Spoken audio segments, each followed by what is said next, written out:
नमस्कार।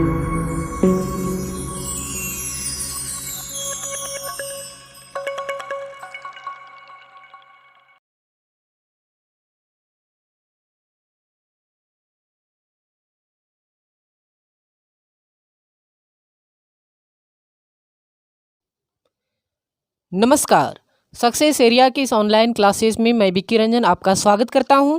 पिछले क्लासेस में हम लोगों ने देखा था प्रायद्वीपीय पठार के बारे में। आज हम लोग जानेंगे अपवाह तंत्र। तो आइए शुरू करते हैं आज का टॉपिक। दोस्तों, भारत नदियों का देश है। भारत के आर्थिक विकास में नदियों का बहुत महत्वपूर्ण योगदान रहा है। आदिकाल से लेकर आज तक हम लोग अगर बात करते हैं तो मानव जीवन का जो जीविकोपार्जन का जो सबसे बड़ा साधन है वे हमारी नदियां हैं। यहाँ लगभग 4000 से भी अधिक छोटी बड़ी नदियां बहती है, जिन्हें 23 बृहद एवं 200 लघु स्तरीय नदी बेसिनों में विभाजित किया जा सकता है। तो आइए हम लोग देखते हैं कि ये जो नदियों का देश है उसमें प्रवाहित होने वाली नदियों को कितने भागों में बांटा गया है, किस किस आधार पर बांटा गया है। तो आइए चलते हैं उत्पत्ति के आधार पर नदियों का वर्गीकरण, कि उत्पत्ति के आधार पर नदियों को कितने भागों में बांटा जा सकता है। तो हमारी जो देश है उसमें उत्पत्ति के आधार पर नदियों को 2 भागों में बांटा गया है। पहला हिमालय की नदियाँ, जिसको हम लोग उत्तर भारत की नदियों के नाम से जानते हैं, और दूसरी जो है वे प्रायद्वीपीय नदियां हैं, जो प्रायद्वीपीय पठारों से होकर निकलती है। तो सबसे पहला है हिमालय की नदियां, जिसको हम लोग उत्तर भारत की नदियों के नाम से भी जानते हैं। हिमालय की नदियां, हिमालय की उत्पत्ति के पूर्व तिब्बत के मानसरोवर झील के पास से निकलने वाली सिंधु, सतलज एवं ब्रह्मपुत्र नदी तेठिस भूसन्नति में गिरती थी। देखिए, हिमालय की नदियाँ, हिमालय की जब उत्पत्ति होती है उसके पूर्व जो तिब्बत के मानसरोवर झील के पास से जो नदियाँ निकलती थी, कौन कौन सी नदी निकलती थी, तो सिंधु, सतलज और ब्रह्मपुत्र नदी, ये सब उस समय तेथिस सागर नामक जगह था, उसी में क्या होती थी, गिरती थी। लेकिन जब हिमालय का निर्माण हुआ तो इन नदियों ने अपना मार्ग बदलना शुरू किया, क्योंकि ये जो सागर था उस जगह पे तो हिमालय पर्वत हो गया। अब जब वहाँ पे पर्वत हो गया तो नदियाँ अपना मार्ग क्या करती है, बदलना शुरू करती है। नदियों की प्रवृत्ति होती है कि उसके पास अगर कोई अवरोध आता है तो वे स्वतः अपना मार्ग बदल कर क्या होती है, निकल जाती है। तो वैसा ही ये जो हिमालय की नदियाँ थी, सिंधु, सतलज और ब्रह्मपुत्र, ये सब क्या करती है, तो अपना मार्ग बदलना शुरू करती है। क्यों बदलना शुरू करती है, तो चूंकि वहाँ पे निर्माण किसका हुआ था, हिमालय का हुआ था, और हिमालय अवरोध के रूप में वहाँ पे आ गया था। और नदियाँ क्योंकि अत्यधिक ऊंचाई से गिरती थी, जिसके कारण नदियों ने अपरदन का कार्य शुरू किया और बड़े बड़े गार्जों का निर्माण भी किया, जिससे नदियों का मार्ग सुगम होता चला गया। अब क्योंकि ये जो हिमालय की नदियाँ थी वे बहुत अत्यधिक ऊंचाई से गिरती थी, और वहाँ से गिरने के कारण अपरदन का कार्य तेजी से हुआ और बड़े बड़े गार्जों का निर्माण हुआ, जिससे नदियों का मार्ग क्या हो जाता है, तो और सुगम हो जाता है। हिमालय की जो नदियां हैं वे अपनी विशेषताओं के लिए जानी जाती है। हिमालय की नदियां अपनी विशेषताओं के लिए जानी जाती है।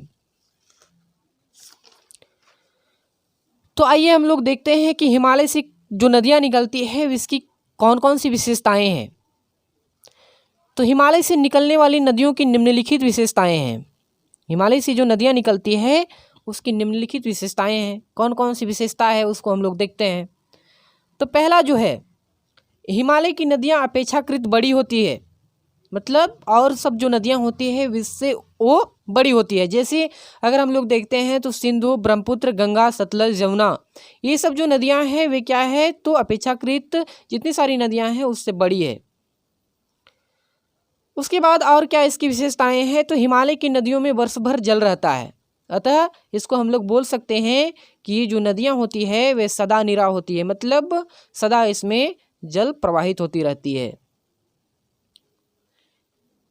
चूँकि ये नदियाँ, अब अगली विशेषताओं को हम लोग देखते हैं कि ये नदियाँ जो है वे अत्यधिक ऊंचाई से गिरती है, और अत्यधिक ऊंचाई से गिरने के कारण क्या होती है, तो अपरदन का कार्य तेजी से करती है, और अपर्दन का कार्य करते करते जब ये मैदानी भागों में पहुंचती है तो वे क्या करती है, तो जलोढ़ अवसादों का निक्षेपण करती है। मतलब जो भी इसके द्वारा निक्षेप लाया गया उसको कहाँ पे पहुंचा देती है, तो मैदानी भागों में पहुंचा देती है, जिससे यहाँ की जो मिट्टी होती है वे क्या हो जाती है, अत्यधिक उपजाऊ होती है। तो हम लोग बोल सकते हैं कि ये नदियाँ जो है पर्याप्त मात्रा में उपजाऊ जलोढ़ अवसादों का निर्माण करती है और निक्षेपण करती है। देखिए, मैदानी भागों में ढाल की न्यूनता के कारण विसर्पों का निर्माण करती है एवं प्रायः अपना मार्ग बदल लेती है। देखिए, जब ये मैदानी भागों में प्रवेश करती है तो मैदानी भाग में प्रवेश करने के बाद इसका जो स्पीड होता है इन नदियों का वे कम हो जाता है, और स्पीड कम हो जाने के कारण वहाँ पे विसर्पों का निर्माण हो जाता है, और विसर्पों का निर्माण हो जाने के कारण नदियाँ जो है अपना मार्ग बदल लिया करती है। क्योंकि हम लोग जानते हैं कि नदियों की प्रवृत्ति होती है कि नदी के सामने अगर कोई भी अवरोध उत्पन्न होता है तो नदियां अपना मार्ग क्या कर लेती है, बदल लेती है।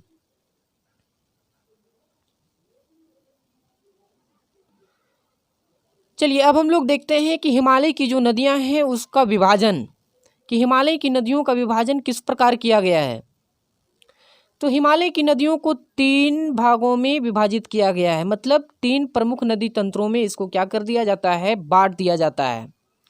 पहला जो है उसको हम लोग सिंधु नदी तंत्र बोलते हैं, दूसरा को गंगा नदी तंत्र के नाम से जाना जाता है, और जो तीसरा है उसको हम लोग ब्रह्मपुत्र नदी तंत्र कहते हैं। देखिए, अब इन नदियों को 3 प्रमुख नदी तंत्रों में बांटने का जो काम है उसके बारे में वैज्ञानिक क्या कहते हैं। भूगर्भ वैज्ञानिकों का मानना है कि इन तीनों नदी तंत्रों का विकास एक अत्यंत विशाल नदी से हुआ। ये जो तीनों नदी तंत्र थे उसका निर्माण एक नदी से होता है, ये तीनों का निर्माण एक नदी से होता है। अब ये जो नदी है वे बहुत विशाल थी, जिसे हम लोग शिवालिक या फिर हिंद ब्रह्मा नदी के नाम से भी जानते हैं। यह नदी जो थी कहाँ से कहाँ तक बहा करती थी, तो असम से लेकर पंजाब तक बहती थी।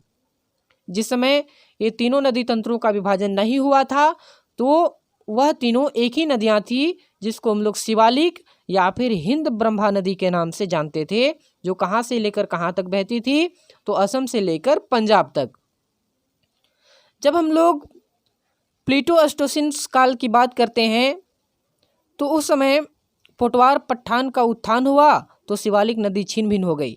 अब ये जो शिवालिक नदी थी वे छिन्न भिन्न कैसे होती है, तो हम लोग चले जाते हैं कौन से काल में, प्लीस्टोसिन काल में जब चले जाते हैं तो एक पठार का निर्माण होता है जिसका नाम पोटवार पठार होता है।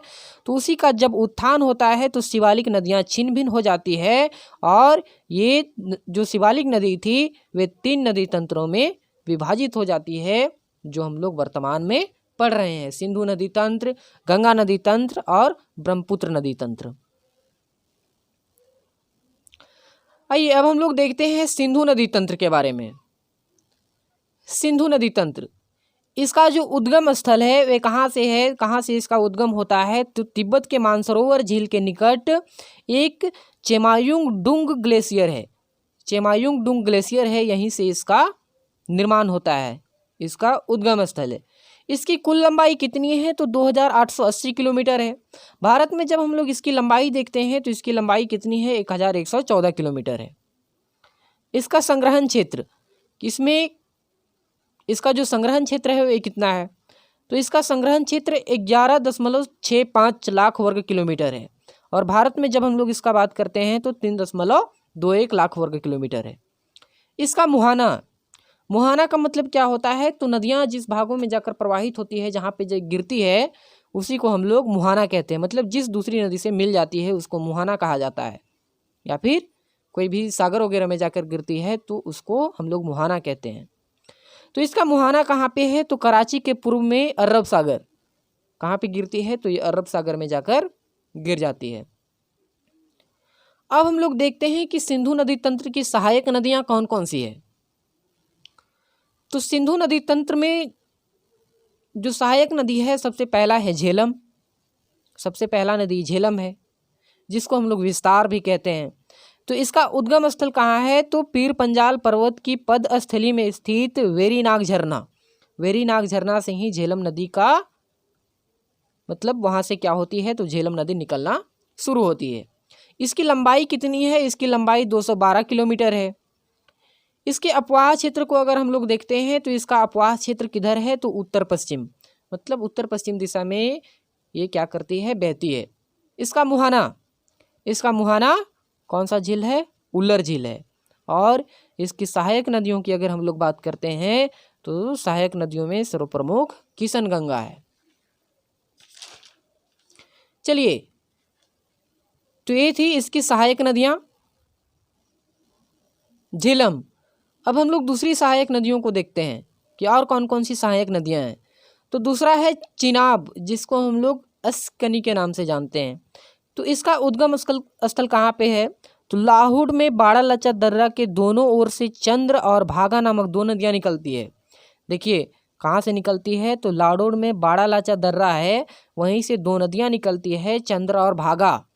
ये दोनों नदियां जब मिल जाती है तो यही दोनों नदियों का नाम क्या हो जाता है? चेनाब, या फिर हम लोग चिनाब नदी कहते हैं। इसकी लंबाई भारत में कितनी है? तो इसकी लंबाई भारत में 1180 किलोमीटर है। और इसका अपवाह क्षेत्र कितने भागों में फैला हुआ है? तो 25,900 वर्ग किलोमीटर में फैला हुआ है। चलिए अब हम लोग देखते हैं रावी नदी, जो सिंधु नदी की अगली सहायक नदी है। रावी नदी, रावी नदी जिसको हम लोग परुसनी व इरावती के नाम से भी जानते हैं। तो यह नदी पंजाब की पंच नदियों में से सबसे छोटी नदी है। देखिए ये जो नदी है पंजाब की पांचों नदियों में से सबसे छोटी नदी है। और इसका उद्गम स्थल कहाँ पे है? तो कांगड़ा जिला रोहतांग दर्रा के समीप से, कांगड़ा जिला रोहतांग दर्रा के पास है और वहीं से इसका क्या होता है? उद्गम होता है। इसकी लंबाई कितनी है? 725 किलोमीटर है। और इसका अपवाह क्षेत्र कितना है? कितने भागों में इसका अपवाह होता है? तो 25,957 वर्ग किलोमीटर में होता है। और इसका संगम स्थल मतलब किस नदी में जाकर मिलती है? तो चेनाब नदी में जाकर क्या हो जाती है? मिल जाती है। तो ये था रावी नदी। अब हम लोग देखते हैं अगला व्यास नदी, जिसको हम लोग विपाशा के नाम से भी जानते हैं। व्यास नदी, इसका उद्गम स्थल जो है वो कहाँ से है? तो कुल्लू घाटी। कुल्लू घाटी कहाँ पे स्थित है? रोहतांग दर्रा का जो दक्षिणी किनारा है, जिसको हम लोग व्यास कुंड कहते हैं। तो यहीं से क्या होता है? इसका उद्गम होता है। किसका? व्यास नदी का। इसकी लंबाई कितनी है? लंबाई 470 किलोमीटर है। अपवाह क्षेत्र कितना है? 25,900 किलोमीटर है। और इसका संगम, तो संगम स्थल सिंधु नदी हरिके नामक स्थान पर ये क्या करती है? व्यास नदी किससे जाकर मिल जाती है? तो सिंधु नदी से। चलिए अब पांचवा जो इसकी सहायक नदियां हैं वे है सतलज, जिसको हम लोग सतुद्री के नाम से भी जानते हैं। सतलज या फिर सतुद्री। इसका उद्गम स्थल कहाँ पे है? तो मानसरोवर झील के समीप राकस, जिसको हम लोग राक्षस ताल भी बोलते हैं, तो वहीं से इसका क्या होता है? उद्गम होता है। यह सिपकिला दर्रा से भारत में प्रवेश करती है। और भारत में किस दर्रे से प्रवेश करती है? ये जो हमारी सतलज नदी है वे सिपकिला दर्रा से होते हुए भारत में प्रवेश करती है। इसकी सहायक नदियां कौन कौन सी है? तो इसकी सहायक नदियों में से सर्वप्रमुख स्पीति है। स्पीति इसकी सहायक नदियां हैं। यह एकमात्र पूर्ववर्ती नदी है जो हिमालय को 3 भागों में काटती है, 3 भागों को काटती है। मतलब हमारा जो तीनों हिमालय है उसी को क्या करती है? ये काटती है। देखिए उसके बाद भाखड़ा नांगल बांध जो है वे कहाँ पे स्थित है? सतलज नदी पर ही स्थित है। तो ये था हमारा सिंधु नदी तंत्र। अब हम लोग जानेंगे गंगा नदी तंत्र के बारे में। गंगा नदी तंत्र, देखिए वास्तव में गंगा नदी जो है वे भागीरथी और अलकनंदा नदियों का सम्मिलित रूप है। जब भागीरथी और अलकनंदा ये दोनों नदियां देवप्रयाग के निकट मिल जाती है, देवप्रयाग में जाकर मिलती है, तो इसी का नाम क्या हो जाता है? गंगा हो जाता है। तो यहाँ पे थोड़ा सा ध्यान रखना है कि ये कौन कौन सी नदियाँ मिलने के बाद गंगा कहलाती है। तो भागीरथी और अलकनंदा ये दोनों नदियाँ जब मिल जाती है तो इसी का नाम क्या हो जाता है? गंगा। और ये कहाँ पे मिलती है जाकर? तो देवप्रयाग, जो कहाँ पे स्थित है? उत्तर प्रदेश में। तो वहाँ पे जाके जब मिलती है तो उसका नाम गंगा हो जाता है। देखिए इसका उद्गम स्थल कहाँ पे है, तो इसका उद्गम स्थल जो है उत्तराखंड में स्थित गंगोत्री, जो गंगोत्री ग्लेशियर्स है वहीं से इसका उद्गम होता है। इसकी सहायक नदियाँ कौन कौन सी है, तो गंगा के दाहिने ओर से मिलने वाली नदियाँ, कि गंगा के दाहिनी ओर से कौन कौन सी नदियाँ मिलती है, तो यमुना नदी, पुनपुन नदी, टोंस, ये सब जो नदियाँ हैं वे क्या होती है, तो गंगा के दाहिनी ओर से जाकर गंगा नदी में मिल जाती है। चलिए अब हम लोग देखते हैं कि गंगा नदी में बाईं ओर से कौन कौन सी नदियाँ मिलती है। तो बाईं तट से जो नदियाँ मिलती है उसमें पश्चिम से पूर्व की ओर जो क्रम है उसका वो दिया हुआ है। तो पहला रामगंगा, दूसरा गोमती, तीसरा घाघरा, चौथा गंडक, पांचवा कोसी, छठा बूढ़ी, सातवां गंडक और आठवां बागमती और लास्ट वाला जो है महानंदा नदी। ये सब नदियाँ गंगा की किस तट से जाकर मिलती है, तो गंगा के बाईं तट से जाकर मिलती है। चलिए अब हम लोग देखते हैं कि दक्षिण पठार से कौन सी नदियां इसमें जाके मिलती है, कि जो गंगा नदी है उसमें दक्षिण पठार से कौन सी नदी मिलती है, तो दक्षिण पठार से सोन नदी मिलती है। ये सब जो है बहुत इंपॉर्टेंट है, ये सब एग्जाम में पूछा जाता है कि दक्षिण पठार से गंगा में कौन सी नदी मिलती है, तो सोन नदी मिलती है। छोटा नागपुर पठार जो है उससे मिलने वाली नदियाँ कौन है, तो दामोदर नदी। ये नदी क्या हो जाती है, तो गंगा से जाकर मिल जाती है। सबसे अधिक लंबाई अगर हम लोग इसका देखेंगे कि गंगा नदी सबसे अधिक लंबी कहाँ पे है, तो उत्तर प्रदेश में इसकी सबसे अधिक लंबाई है और इसका मुहाना कहाँ है, तो बंगाल की खाड़ी। ये गंगोत्री ग्लेशियर से निकलती है और कहाँ पे जाकर गिर जाती है, बंगाल की खाड़ी में गिर जाती है। चलिए दोस्तों अब हम लोग जानते हैं कि ये जो नदियाँ हैं गंगा नदी तंत्र, उसकी सहायक नदियाँ कौन कौन सी है, कि गंगा नदी तंत्र के अंतर्गत कौन कौन सी नदियों को रखा जाता है। तो पहला है रामगंगा, पहला जो है उसको हम लोग रामगंगा नदी कहते हैं। इसका उद्गम स्थल कहाँ पे है, तो इसका उद्गम स्थल गैरसेन के निकट गढ़वाल की पहाड़ियों से इसका क्या होता है, उद्गम होता है। और संगम कहाँ पे है, तो ये जो रामगंगा नदी है वे कहाँ पे जाके मिल जाती है गंगा नदी से, तो उत्तर प्रदेश का कन्नौज जिला है वहीं से क्या हो जाती है, ये गंगा नदी से जाकर मिल जाती है। इसकी लंबाई कितनी है, 600 किलोमीटर है। इसकी लंबाई 600 किलोमीटर है और अपवाह क्षेत्र कितना है, तो 32,800 वर्ग किलोमीटर। 32,800 किलोमीटर किसका अपवाह क्षेत्र, तो रामगंगा नदी का। गंगा नदी तंत्र की अगली सहायक नदियां जो है उसका नाम क्या है, शारदा, जिसको हम लोग सरयू नदी के नाम से जानते हैं। दोस्तों आप लोग तो सरयू नदी का नाम सुना ही होगा, तो उसको हम लोग देखते हैं कि उसका जो उद्गम स्थल है वे कहाँ से है, तो नेपाल की पहाड़ियों से। नेपाल जो हिमालय है, नेपाल हिमालय उसका एक जगह है जिसको हम लोग मिलाम हिमानी के नाम से जानते हैं, तो यहीं से इसका क्या होता है, उद्गम होता है। और प्रारंभ में इसे हम लोग गौरी गंगा के नाम से जानते हैं। जब यह भारत और नेपाल की सीमा में पहुंचती है तो इसे कोली नदी कहते हैं। भारत नेपाल सीमा में इसे किस नदी के नाम से जानते हैं, तो हम लोग कोली नदी कहते हैं इसको। इसका जो संगम स्थल है वे कहाँ है, तो उत्तर प्रदेश का बाराबंकी जिला का घाघरा नदी में क्या हो जाती है, ये जाकर मिल जाती है। कौन सी नदी, तो सरयू नदी। और कहाँ पे जाकर मिलती है, तो उत्तर प्रदेश का बाराबंकी जिला में। अगली सहायक नदियाँ गंडक नदी है। गंगा नदी तंत्र की अगली सहायक नदियाँ गंडक नदी। इसका उद्गम स्थल कहाँ पे है, तो गंडक कहाँ पे स्थित है, तो धौलागिरी व एवरेस्ट पर्वत के मध्य नेपाल हिमालय से इसका भी क्या होता है, उद्गम होता है। और इसकी कुल लंबाई कितनी है, 425 किलोमीटर। कुल अपवाह क्षेत्रों को अगर हम लोग देखते हैं तो इसका जो कुल अपवाह क्षेत्र है कितना है, 45,800 वर्ग किलोमीटर। और भारत में अगर हम लोग इसका अपवाह क्षेत्र देखते हैं तो कितना है, 9,540 वर्ग किलोमीटर। चलिए उसके बाद है कोसी नदी।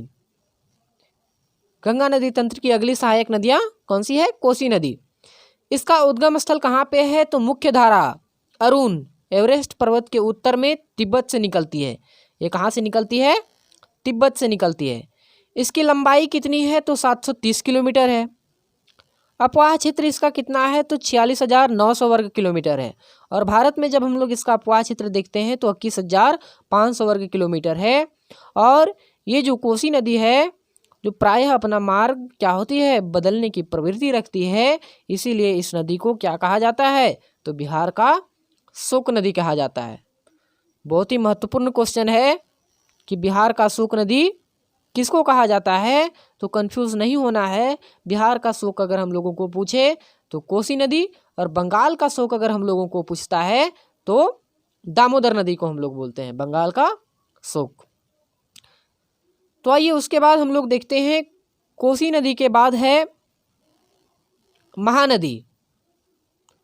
महानदी का उद्गम स्थल कहाँ पे है? तो दार्जिलिंग की पहाड़ियों से। दार्जिलिंग की पहाड़ियों से क्या होता है? तो इसका उद्गम होता है। और इसका संगम स्थल कहाँ पे है? तो संगम स्थल गंगा नदी है। संगम स्थल गंगा नदी। उसके बाद आता है केन नदी, जिसको हम लोग कर्णवती के नाम से जानते हैं। इसका पुराना नाम क्या है? कर्णवती है। और इसका उद्गम स्थल कहाँ पे है? तो उद्गम स्थल मध्य प्रदेश का समना जिला का कैमूर की पहाड़ियाँ। कैमूर की पहाड़ियों से ही इसका क्या होता है? उद्गम होता है। इसकी प्रमुख सहायक नदी कौन कौन सी है? तो सोनार और बीबर। सोनार और बीबर इसकी प्रमुख सहायक नदी है। और इसका संगम स्थल कहाँ पे है? तो ये बांदा के निकट क्या होती है? जमुना नदी से जाकर मिल जाती है। केन नदी जमुना नदी से जाकर कहाँ पे मिलती है? तो बांदा के निकट मिलती है। मतलब बांदा जो हो गया यमुना नदी, वे इसका क्या हो गया? संगम स्थल। चलिए अगली है सोन नदी, जिसको हम लोग स्वर्ण नदी के नाम से भी जानते हैं। उद्गम स्थल कहाँ पे है इसका? तो अमरकंटक की पहाड़ियों में, मतलब मध्य प्रदेश में अमरकंटक की पहाड़ी है, वहीं से इसका उद्गम होता है। और इसकी एक खास विशेषता क्या है? तो इसके रेत में सोने के कण पाए जाते हैं, इसीलिए इसका नाम सोन नदी रखा गया, मतलब स्वर्ण नदी। इसका संगम स्थल कहाँ पे है? तो ये जाकर पश्चिम गंगा में मिल जाती है। पटना में स्थित पश्चिम गंगा, और पश्चिम गंगा में मतलब गंगा का जो पश्चिमी भाग है उसमें जाकर क्या हो जाती है? मिल जाती है। इसकी प्रमुख सहायक नदियों में से कन्हर, रिनहद व उत्तरी कोयल है। इसकी लंबाई कितनी है? तो इसकी लंबाई 780 किलोमीटर है। और अपवाह क्षेत्र कितना है? तो 17,900 वर्ग किलोमीटर है। चलिए उसके बाद आता है दामोदर नदी। दामोदर नदी, इसका उद्गम स्थल छोटा नागपुर की पहाड़ियाँ, मतलब हमारा जो झारखंड है वहीं से इसका क्या होता है? उद्गम होता है। छोटा नागपुर की जो पहाड़ियाँ हैं वहीं से इसका उद्गम होता है। और इसकी कुल लंबाई कितनी है? तो 368 मील, मतलब जब हम लोग इसको किलोमीटर में चेंज करेंगे तो 952.2 किलोमीटर आता है। इसका अपवाह क्षेत्र कितना है? तो अपवाह क्षेत्र 2,500 वर्ग मील, मतलब 6,474.9 वर्ग किलोमीटर। अब ये एक वर्ग मील में कितना होता है? कितना किलोमीटर होता है? तो 2.59 वर्ग किलोमीटर होता है। इसका मुहाना कहाँ पे है? मतलब ये कहाँ पे जाकर मिलती है? तो बंगाल की खाड़ी जो पश्चिम बंगाल में स्थित है वहीं पे जाके ये क्या हो जाती है? गिर जाती है। इसकी प्रमुख सहायक नदियों में से कौन कौन सा नदी है? तो कुन्नर है और बराकर। कुन्नर और बराकर ये दोनों नदियाँ इसकी सहायक नदियाँ हैं। देखिए ये जो नदी है उसको बंगाल का शोक भी बोला जाता है। क्यों बोला जाता है बंगाल का शोक? तो ये जो नदी थी इसमें क्या होता था पहले? तो अचानक से बाढ़ आ जाता था एकाएक, इसीलिए ये जो दामोदर नदी है उसको बंगाल का शोक कहा जाता है। ये बहुत ही इंपॉर्टेंट क्वेश्चन है कि बंगाल का शोक किसको कहा जाता है? तो दामोदर नदी को बंगाल का शोक कहा जाता है। चलिए अब हम लोग देखते हैं कि ये जो दामोदर नदी है उसकी और क्या विशेषता है। तो प्रमुख कोयला एवं अभ्रक क्षेत्र इसी घाटी में स्थित है। जितने सारे कोयला बेल्ट वाला क्षेत्र है जहाँ से दामोदर नदी गुजरती है वहाँ पे क्या है? कोयला बेल्ट है, मतलब कोयला वहाँ पे पाया जाता है। तो कोयला और अभ्रक इसी घाटी में स्थित है। ये जो दामोदर नदी है इसके जितने सारे घाटी हैं उसमें कोयला और अभ्रक है। चलिए अब हम लोग देखते हैं जो गंगा नदी तंत्र है उसकी सहायक नदियाँ और कौन कौन सी है। तो यमुना नदी, यमुना का उद्गम स्थल कहाँ पे है? तो यमुनोत्री हिमनद जो टिहरी गढ़वाल जिला में स्थित है, तो टिहरी से ही इसका उद्गम होता है। इसकी सहायक नदियाँ टोस, चंबल, सिंध, बेतवा, केन। इसकी लंबाई कितनी है? 1370 किलोमीटर। और इसका अपवाह क्षेत्र कितना है? तो 3,59,000 वर्ग किलोमीटर। चलिए उसके बाद हम लोग देखते हैं चंबल नदी। चंबल नदी का उद्गम स्थल कहाँ पे है? तो मध्य प्रदेश का मालवा का पठार में स्थित क्या है? महू के निकट से ही चंबल नदी का उद्गम होता है। और संगम कहाँ पे है? तो संगम यमुना नदी है। यमुना नदी में ये जाकर क्या हो जाती है? मिल जाती है। इसकी संपूर्ण लंबाई कितनी है? तो 965 किलोमीटर। और इसका पुराना नाम चरमावती और चरमवंती और चरमनवती।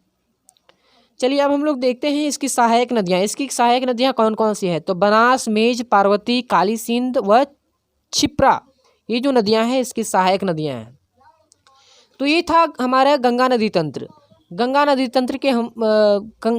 तंत्र के बारे में हम लोगों ने देखा और इसकी कौन कौन सी सहायक नदियाँ हैं, किन किन नदियों को गंगा नदी तंत्र के अंतर्गत रखा जाता है, उसकी चर्चा हम लोगों ने की। अब जो अंतिम है ब्रह्मपुत्र नदी तंत्र, उसको भी हम लोग देख ही लेते हैं। ब्रह्मपुत्र नदी तंत्र, इसका उद्गम स्थल कहाँ पे है? तो मानसरोवर झील के निकट महान हिमनद, जिसको हम लोग आंग्सी ग्लेशियर्स के नाम से जानते हैं, तो यहीं से जो ब्रह्मपुत्र नदी तंत्र है इसका उद्गम होता है। और संगम कहाँ पे है? तो गंगा नदी पद्मा जिसको हम लोग बोलते हैं। इसकी लंबाई 2900 किलोमीटर है। और जब हम लोग भारत में इसकी लंबाई को देखते हैं तो कितनी लंबा है? 1346 किलोमीटर।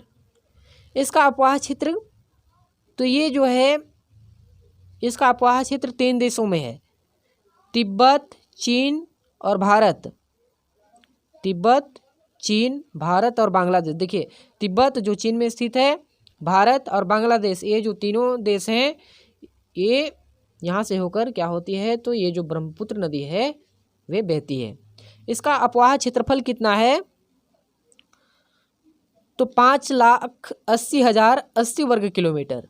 और भारत में जब हम लोग इसका अपवाह क्षेत्र देखते हैं तो 3,40,000 वर्ग किलोमीटर। इसकी मुख्य नदी कौन सी है? तो इसकी मुख्य नदी ब्रह्मपुत्र है।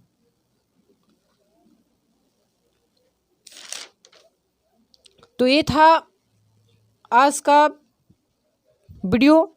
अगले क्लास में हम लोग देखेंगे कि आकार के आधार पर भारत की नदियों का वर्गीकरण, कि आकार के आधार पर भारत की नदियों को कितनों भागों में बांटा जाता है, कौन कौन सी नदियां हैं। तो आज के लिए बस इतना ही। अगर वीडियो पसंद आया होगा तो इसे लाइक और शेयर करना ना भूलें और मेरे यूट्यूब चैनल को सब्सक्राइब भी करें, ताकि मैं जब कोई भी वीडियो अपलोड करूं तो सबसे पहले आपके पास नोटिफिकेशन पहुंचे और आप उसे देख पाओ। ये जो टॉपिक था दोस्तों, ये परीक्षा के दृष्टिकोण से बहुत ही महत्वपूर्ण टॉपिक है।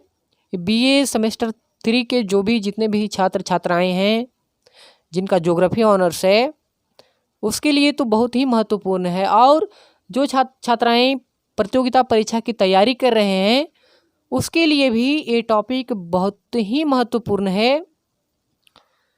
तो दोस्तों इसको अच्छे से देखिएगा, समझिएगा, और जो भी नहीं समझ में आए प्लीज़ मुझे कमेंट बॉक्स में कमेंट कीजिएगा।